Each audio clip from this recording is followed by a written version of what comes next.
Welcome to this first video about LinkedList. As with ArrayList, LinkedList is another very widely used class from the Java Collections framework.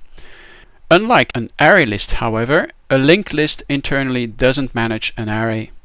Instead, as its name implies, it stores data in a list of nodes that are linked to each other. That's why linked list is also known as doubly linked list. This has some advantages as well as disadvantages compared to the array list, as you'll discover. In this demo, I'll examine how a linked list behaves when adding elements to the end. These are the two methods that I'll examine as defined in Java 11.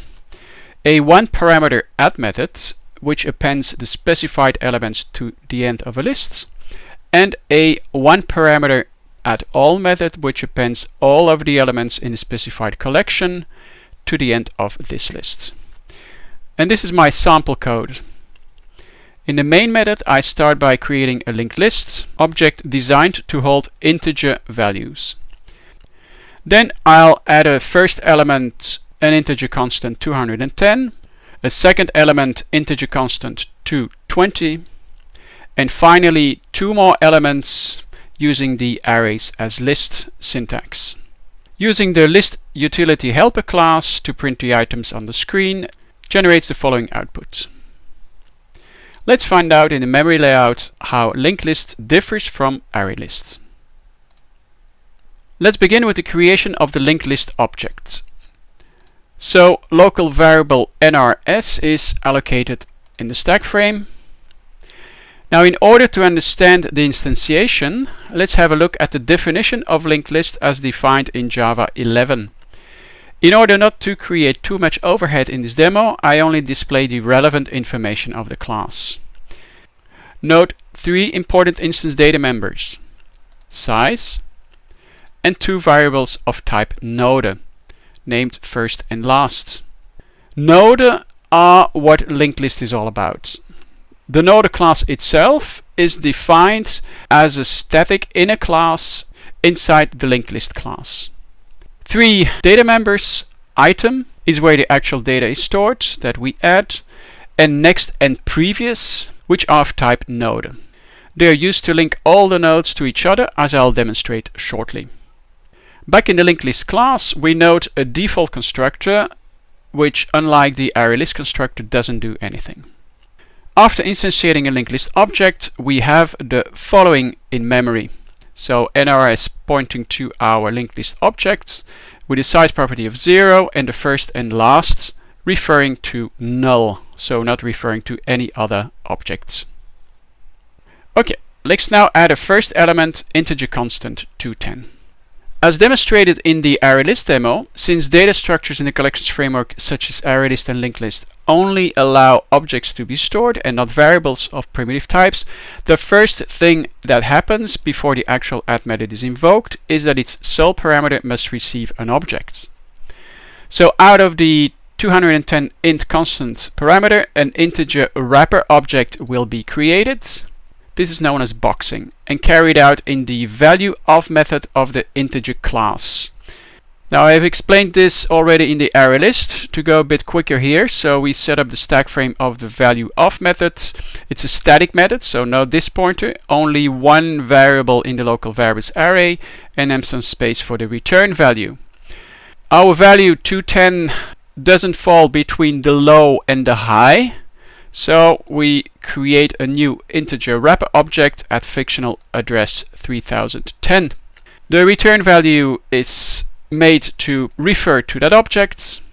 Leaving the value of method, we hold on to this object since we are in the process of adding an object using the add method. So immediately after that, the add method is invoked of the linked list class. So setting up the stack frame for the add method, it's an instance method, so we have a this pointer referring to the linked list object, and our argument e is a reference to the new integer wrapper object. Some space is reserved for the return value, but before that we invoke a linklast method, which is defined in the linked list class as well, passing the value of e. So setting up the stack frame of this linklast method, this is an instance method call as well. So we have the this pointer and the e parameter referring to the integer wrapper object. Then local variable L of type node is defined having the value of last.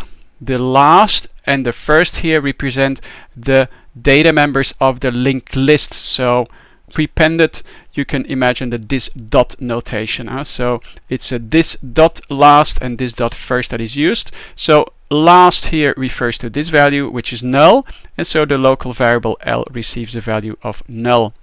Then a new local variable, a new node allocated on the stack, it gets its value after a new node has been instantiated. So first an object of type node is created. Remember the three data members, item, next, and previous, and then a jump to the constructor. Passing the values of L, local variable L, which is null, the E, which is 3010, and then a constant null. Let's set up the stack frame of the constructor that receives the three values. The this pointer is now, well, referring to this new object at fictional address 2000, and then the parameters previous element and next, receiving the corresponding values of the invoker. Then the properties will be initialized. Item, this dot item will get the value of elements. Element is this one, 3010, so item will refer here to the integer wrapper object. This dot next is next, so null, and this dot previous is previous. They both get the value of the parameters on the stack, which are null. That's it for the constructor. We leave the constructor back at the linklast methods. We assign the value, actually the return value of this construction, which was 2000. We assign it to new node. So new node is now a reference to this new node. Then initializing the last and first of our linked list object. Last is new node, so new node is 2000, so the last will be overridden now and will refer to the 2000 new node. This happens now.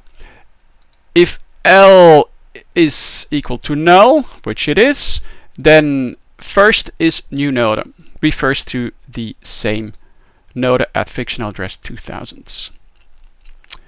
The last thing we need to do is increment the size from 0 to 1.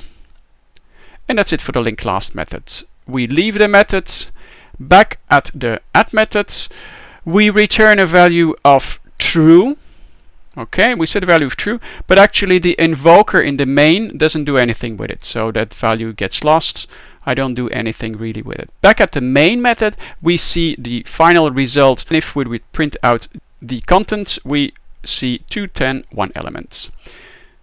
So in short, NRS referring to the linked list object, size 1, because we have one node. The first node that was ever created is this one, and the last one is the same one. An item referring to the integer wrapper objects. Okay, that's for the first element. Let's add a second element, this time with value constant 220. I go a bit quicker now because similar things happen. So first the integer wrapper object 220, located at fictional address, this time 3020. So the add method is invoked, and then jumping immediately to the linklast. Stack frame of the linklast, we have this pointer and then the parameter e referring to the new integer wrapper object. Local variable L is initialized with the value of last. Last is 2000, so L refers to the first node. Then local variable new node is set and initialized with a value of, well, the address of new node that will be constructed. So we construct the new node at fictional address 2100, passing the elements L, E, and null. So if we jump to the constructor and passing the elements, so our stack frame is set up, this pointer referring to the new object and the values of previous element and next received from the invoker. So previous refers to the first node ever created, element to our new integer wrapper object, and next is null. Then initializing the properties of the new node. So this.item, this one here, receives the value of element, which is 3020, a reference to the new integer object. Then this.next is next is null, and then this.previous is previous, and the previous is 2000. So we have a reference to the previous node. Leaving the constructor, back to the linklast method, assigning now the new node a reference variable. So new node refers now to 2100 objects. Then setting the last and the first. The last is the new node that was added. So this value of 2000 will now be overwritten and point to 2100. This happens now. If L is null, L is not null. So L.next, so L refers to 2000, this value of next will get the value of new node, and new node is 2100, so this null will get a reference to the next node in the chain. The final thing is incrementing the size to 2. We leave the linklast methods, clean up the stack frame, back to the main method immediately, and we have the final result. So 2 nodes now in our linklist object.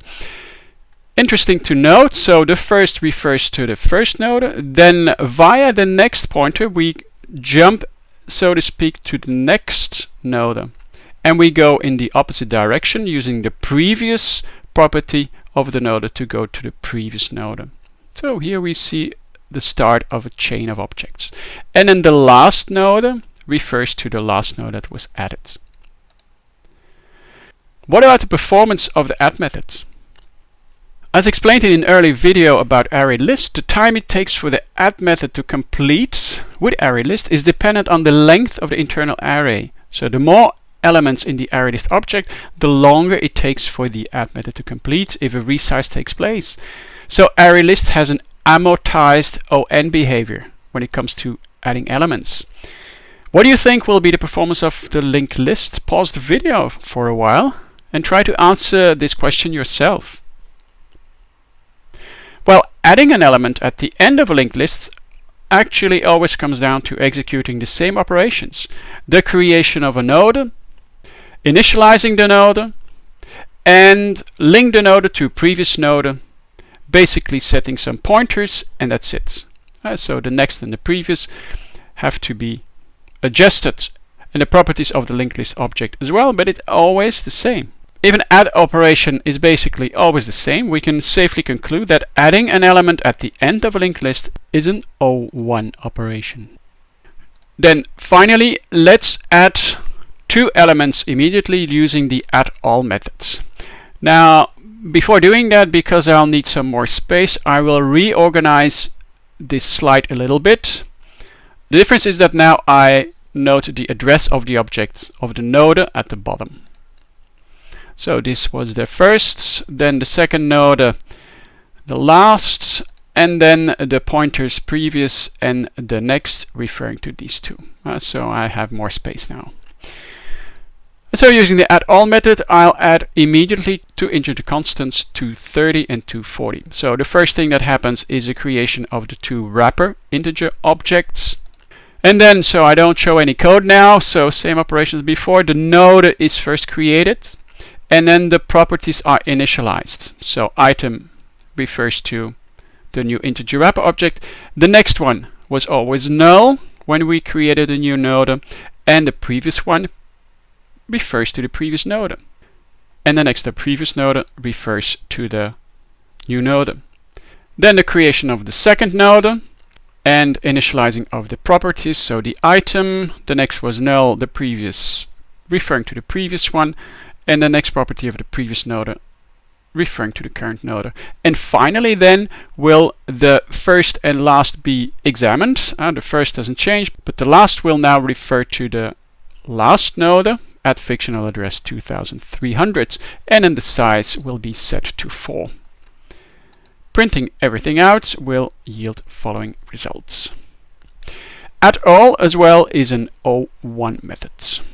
So to resume, add as well as addAll add elements to the end of the linked list, and both methods are 01. That's it for this demo. I hope you have a better understanding about these add methods of linked lists. Thank you for watching and for pressing the like button if you liked my video. See you.